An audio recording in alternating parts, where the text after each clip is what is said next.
ಮಾನವೀಯ ಸ್ನೇಹಿತರ ಒಕ್ಕೂಟ ಕೊಡಗು ಜಿಲ್ಲಾ ವಾರ್ತೆ ಓದುತ್ತಿರುವವರು ಚೀರಂಡ ಚಂಗಪ್ಪ ಪೊನ್ನಂಪೇಟೆ.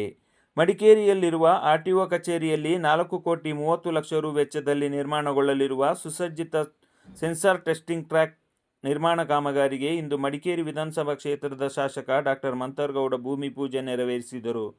ಹಿಂದಿನ ಸಾರಿಗೆ ಸಚಿವರಾದ ರಾಮಲಿಂಗಾರೆಡ್ಡಿಯವರಲ್ಲಿ ಕೊಡಗು ಜಿಲ್ಲೆಯಲ್ಲಿ ವಾಹನ ಚಾಲನೆ ಲೈಸೆನ್ಸ್ ಪಡೆಯುವವರು ಕಚ್ಚಾ ರಸ್ತೆಯಲ್ಲಿ ಟೆಸ್ಟಿಂಗ್ ರೈಡ್ ಮಾಡುವಾಗ ಆಗುತ್ತಿದ್ದ ಸಮಸ್ಯೆಗಳ ಬಗ್ಗೆ ಮನವರಿಕೆ ಮಾಡಿ ಆಧುನಿಕ ಟ್ರ್ಯಾಕ್ ನಿರ್ಮಾಣಕ್ಕೆ ಡಾಕ್ಟರ್ ಮಂಥರ್ಗೌಡ ಮನವಿ ಮಾಡಿದರು. ಅದರಂತೆ ರಾಮಲಿಂಗಾರೆಡ್ಡಿಯವರು ಸಾರಿಗೆ ಇಲಾಖೆಯಿಂದ ಅನುದಾನ ಬಿಡುಗಡೆ ಮಾಡಿದ್ದು, ಈಗಿನ ಸಾರಿಗೆ ಸಚಿವರಾದ ಭೈರತಿ ಸುರೇಶ್ ರವರು ತಾಂತ್ರಿಕ ಮತ್ತು ಆರ್ಥಿಕ ಅನುಮೋದನೆ ನೀಡಿ ಸಹಕಾರ ನೀಡಿದ್ದಾರೆ ಎಂದು ಮಂಥರ್ಗೌಡ ತಿಳಿಸಿದರು. ರಾಜ್ಯಾದ್ಯಂತ ಮತದಾರರ ಪಟ್ಟಿಗಳ ವಿಶೇಷ ಸಮಗ್ರ ಪರಿಶೀಲನೆ SIR ನಡೆಯುತ್ತಿದ್ದು, ಈ ಹಿನ್ನೆಲೆಯಲ್ಲಿ ಮಡಿಕೇರಿ ವಿಧಾನಸಭಾ ಕ್ಷೇತ್ರದ ಶಾಸಕ ಡಾಕ್ಟರ್ ಮಂಥರ್ಗೌಡ ಮಡಿಕೇರಿ ಗೌಳಿಬೀದಿಯಲ್ಲಿ BLO ಮತ್ತು BLAಗಳ ಜೊತೆಗೆ ಮನೆ ಮನೆಗೆ ತೆರಳಿ SIR ಪ್ರಕ್ರಿಯೆಯ ಕಾರ್ಯವೈಖರಿಗಳನ್ನು ಪರಿಶೀಲನೆ ನಡೆಸಿದರು. ಮತದಾರರಿಗೆ ಜಾಗೃತಿ ಮೂಡಿಸಿ ಸಮರ್ಪಕವಾಗಿ ಕಾರ್ಯನಿರ್ವಹಿಸುವಂತೆ ಸಲಹೆ ಸೂಚನೆ ನೀಡಿದರು. ಕೊಡಗು ಜಿಲ್ಲೆಯಲ್ಲಿನ ಮಾನವ ಆನೆ ಸಂಘರ್ಷ ಸಮಸ್ಯೆ ಪರಿಹಾರಕ್ಕೆ ಸಂಬಂಧಿಸಿ ಮೈಸೂರು ಕೊಡಗು ಲೋಕಸಭಾ ಕ್ಷೇತ್ರದ ಸಂಸದ ಯದುವೀರ್ ಕೃಷ್ಣದತ್ತ ಚಾಮರಾಜ ಒಡೆಯರ್ ಅವರ ಮನವಿಗೆ ಕೇಂದ್ರ ಪರಿಸರ, ಅರಣ್ಯ ಮತ್ತು ಹವಾಮಾನ ಬದಲಾವಣೆ ಸಚಿವಾಲಯದಿಂದ ಸಕಾರಾತ್ಮಕ ಪ್ರತಿಕ್ರಿಯೆ ದೊರೆತಿದೆ. 2026 ಜೂನ್ 11ರಂದು ಸಂಸದ ಯದುವೀರ್ ಒಡೆಯರ್ ಅವರು ಕೇಂದ್ರ ಅರಣ್ಯ ಮತ್ತು ಪರಿಸರ ಸಚಿವ ಭೂಪೇಂದ್ರ ಯಾದವ್ ಅವರನ್ನು ಭೇಟಿಯಾಗಿ ಸಲ್ಲಿಸಿದ ಮನವಿಗೆ ಪ್ರತಿಕ್ರಿಯಿಸಿದ ಸಚಿವರು, ಕೊಡಗಿನ ಅರಣ್ಯ ಅಂಚಿನ ಪ್ರದೇಶಗಳಲ್ಲಿ ರೈತರು, ತೋಟಗಾರರು ಮತ್ತು ಸ್ಥಳೀಯ ನಿವಾಸಿಗಳನ್ನು ಕಾಡುತ್ತಿರುವ ಮಾನವ ಆನೆ ಸಂಘರ್ಷ ಸಮಸ್ಯೆ ನಿವಾರಣೆಗೆ ಕೇಂದ್ರ ಸರ್ಕಾರ ಅಗತ್ಯ ಸಹಕಾರ ನೀಡುವುದಾಗಿ ಭರವಸೆ ನೀಡಿದ್ದಾರೆ. ಕೊಡಗು ಜಿಲ್ಲೆಯ ಸೋಮವಾರಪೇಟೆ ತಾಲೂಕಿನ ಕೊಡ್ಲಿಪೇಟೆ ಹೋಬಳಿ ವ್ಯಾಪ್ತಿಯಲ್ಲಿ ಕೆಲವರು ಪರಿಶಿಷ್ಟ ಜಾತಿ ಮತ್ತು ಪರಿಶಿಷ್ಟ ಪಂಗಡ ನಕಲಿ ಜಾತಿ ಪ್ರಮಾಣ ಪತ್ರಗಳನ್ನು ಪಡೆದು ಅಮಾಯಕ ಹಿಂದುಳಿದ ವರ್ಗದ ಜನರ ವಿರುದ್ಧ ಅಟ್ರಾಸಿಟಿ ಪ್ರಕರಣಗಳನ್ನು ದಾಖಲಿಸಿ ದೌರ್ಜನ್ಯ ಎಸಗುತ್ತಿದ್ದಾರೆ ಎಂಬ ಆರೋಪ ಕೇಳಿಬಂದಿದೆ. ಈ ಕುರಿತು ಕರ್ನಾಟಕ ರಾಜ್ಯ ರೈತ ಸಂಘ ಹಾಗೂ ಹಸಿರು ಸೇನೆಯ ರಾಜ್ಯ ಪ್ರಧಾನ ಸಂಚಾಲಕ ಡಾಕ್ಟರ್ ಅರುಣ್ ಕುಮಾರ್ ತೀವ್ರ ಖಂಡನೆ ವ್ಯಕ್ತಪಡಿಸಿದ್ದಾರೆ.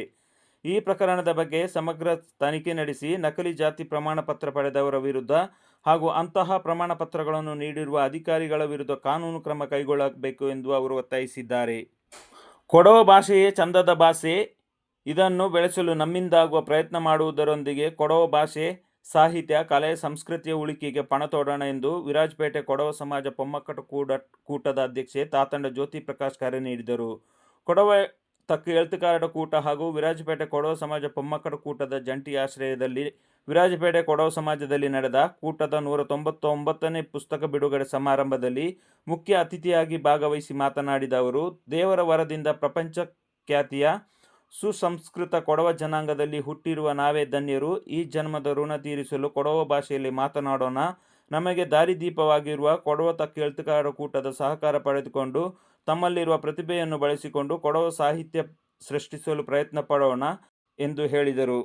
ಪೊನ್ನಂಪೇಟೆ ತಾಲೂಕಿನ ಕೈಕೇರಿ ಗ್ರಾಮದಲ್ಲಿರುವ ಕೊಡಗು ಜಿಲ್ಲಾ ಬ್ರಾಹ್ಮಣರ ಕ್ಷೇಮಾಭಿವೃದ್ಧಿ ಸಂಘದ ನೂತನ ಸಭಾಭವನ ಲೋಕಾರ್ಪಣೆ ಕಾರ್ಯಕ್ರಮ ಜುಲೈ 8 ಮತ್ತು 9ರಂದು ವಿವಿಧ ಧಾರ್ಮಿಕ ಹಾಗೂ ಸಾಂಸ್ಕೃತಿಕ ಕಾರ್ಯಕ್ರಮಗಳೊಂದಿಗೆ ನಡೆಯಲಿದೆ ಎಂದು ಸಂಘದ ಅಧ್ಯಕ್ಷ ರಾಘವೇಂದ್ರ ವೈಲಾಯ ತಿಳಿಸಿದ್ದಾರೆ.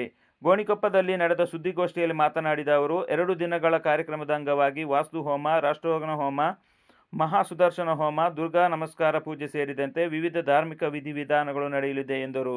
ಜುಲೈ 8ರಂದು ಸಂಜೆ 6 ಗಂಟೆಗೆ ವಾಸ್ತು ಹೋಮ, ರಾಷ್ಟ್ರೋಗಣ ಹೋಮ, ಮಹಾ ಸುದರ್ಶನ ಹೋಮ ಹಾಗೂ ದುರ್ಗಾ ನಮಸ್ಕಾರ ಪೂಜೆ ನೆರವೇರಲಿದೆ. ಜುಲೈ 9ರಂದು ಬೆಳಿಗ್ಗೆ 6:30 ಗಂಟೆಗೆ ಮಹಾ ಗಣಪತಿ ಹೋಮ, ಬೆಳಿಗ್ಗೆ 8 ಗಂಟೆಗೆ ಸತ್ಯನಾರಾಯಣ ಪೂಜೆ ಹಾಗೂ ಪ್ರಸಾದ ವಿತರಣೆ ನಡೆಯಲಿದೆ. ಮಧ್ಯಾಹ್ನ 2 ಗಂಟೆಗೆ ಸಾಂಸ್ಕೃತಿಕ ಕಾರ್ಯಕ್ರಮ, 3:30 ಗಂಟೆಗೆ ಸಮಾರೋಪ ಸಮಾರಂಭ ಆಯೋಜಿಸಲಾಗಿದೆ. ಅಂದು ಬೆಳಿಗ್ಗೆ 9:30 ಗಂಟೆಗೆ ಸಂಸದ ಯದುವೀರ್ ಕೃಷ್ಣದತ್ತ ಒಡೆಯರ್ ಅವರು ವಿಪ್ರ ಯುವ ಸಂಘದ ಅನ್ನಪೂರ್ಣ ಭೋಜನ ಶಾಲೆಯನ್ನು ಉದ್ಘಾಟಿಸಲಿದ್ದು, ಶಾಸಕ ಎಸ್ ಪೊನ್ನಣ್ಣ ಅವರು ನೂತನ ಸಭಾಭವನವನ್ನು ಲೋಕಾರ್ಪಣೆ ಮಾಡಲಿದ್ದಾರೆ. ಬಾಳೆಕುದ್ರು ಶ್ರೀಮಠದ ಶ್ರೀಮದ್ ಜಗದ್ಗುರು ಶಂಕರಾಚಾರ್ಯ ಶ್ರೀ ಶ್ರೀ ವಾಸುದೇವ ಸದಾಶಿವಾಶ್ರಮ ಮಹಾಸ್ವಾಮೀಜಿ ಆಶೀರ್ವಚನ ನೀಡಲಿದ್ದಾರೆ. ಕರ್ನಾಟಕ ಕೊಡವ ಸಾಹಿತ್ಯ ಅಕಾಡೆಮಿಯ ಮಹತ್ವಾಕಾಂಕ್ಷೆಯ ಪುಸ್ತಕ ಪತ್ರ ಯೋಜನೆಯ ಕಾರ್ಯಕ್ರಮವನ್ನು ಜುಲೈ 8ರಂದು ಕ್ರಿಕೆಟ್ನಾಡ್ ಹಿರಿಯ ನಾಗರಿಕರ ವೇದಿಕೆಯಲ್ಲಿ ಆಯೋಜಿಸಲಾಗಿದೆ ಎಂದು ವೇದಿಕೆಯ ಅಧ್ಯಕ್ಷ ಕೊಟ್ಟುಕತ್ತಿರ ಪಿ ಸೋಮಣ್ಣ ತಿಳಿಸಿದ್ದಾರೆ. ವೇದಿಕೆ ಸಭೆಯಲ್ಲಿ ಮಾತನಾಡಿದ ಅವರು, ಬೆಳಿಗ್ಗೆ 10 ಗಂಟೆಗೆ ಕಾರ್ಯಕ್ರಮ ನಡೆಯಲಿದ್ದು, ಪುಸ್ತಕ ಪತ್ರ ಯೋಜನೆಯ ಮೂಲಕ ಕೊಡವ ಭಾಷೆ, ಸಾಹಿತ್ಯ, ಸಂಸ್ಕೃತಿ ಹಾಗೂ ಆಚಾರ ವಿಚಾರಗಳ ಸಂರಕ್ಷಣೆ ಮತ್ತು ಪೋಷಣೆಗೆ ಉತ್ತೇಜನ ನೀಡಲಾಗುವುದು ಎಂದು ಹೇಳಿದರು. ಕಾರ್ಯಕ್ರಮದಲ್ಲಿ ಕರ್ನಾಟಕ ಕೊಡವ ಸಾಹಿತ್ಯ ಅಕಾಡೆಮಿ ಅಧ್ಯಕ್ಷ ಅಜಿನಿಕಂಠ ಮಹೇಶ್ ನಾಚಯ್ಯ, ಆಡಳಿತ ಮಂಡಳಿ ಸದಸ್ಯರು ಭಾಗವಹಿಸಲಿದ್ದಾರೆ. ನಿವೃತ್ತ ಮುಖ್ಯ ಶಿಕ್ಷಕಿ ಚಿರೇಪಂಡ ರುಕ್ಮಿಣಿ ನಾಣಯ್ಯ ಅವರು ಪುಸ್ತಕ ಪತ್ತಾಯ ದಾನಿಯಾಗಿ ಪಾಲ್ಗೊಳ್ಳಲಿದ್ದಾರೆ. ವೇದಿಕೆಯ ಸಂಸ್ಥಾಪಕ ಕಾಟಿಮಠ ಜಿಮ್ಮಿ ಅಣ್ಣಯ್ಯ ಮಾತನಾಡಿ, ಪುಸ್ತಕ ಪತ್ತಾಯ ಯೋಜನೆಗೆ ಸ್ಥಳೀಯ ಶಾಸಕ ಎಸ್ ಪೊನ್ನಣ್ಣ ಅವರ ಗೃಹ ಕಚೇರಿಯಲ್ಲಿ ಚಾಲನೆ ನೀಡಲಾಗಿತ್ತು. ಬಳಿಕ ಕೊಡವ 5 ಮನೆಗಳಿಗೂ ಯೋಜನೆಯನ್ನು ವಿಸ್ತರಿಸಲಾಗಿದೆ ಎಂದರು. ಇಲ್ಲಿಗೆ ಜಿಲ್ಲಾ ವಾರ್ತೆ ಮುಕ್ತಾಯವಾಯಿತು.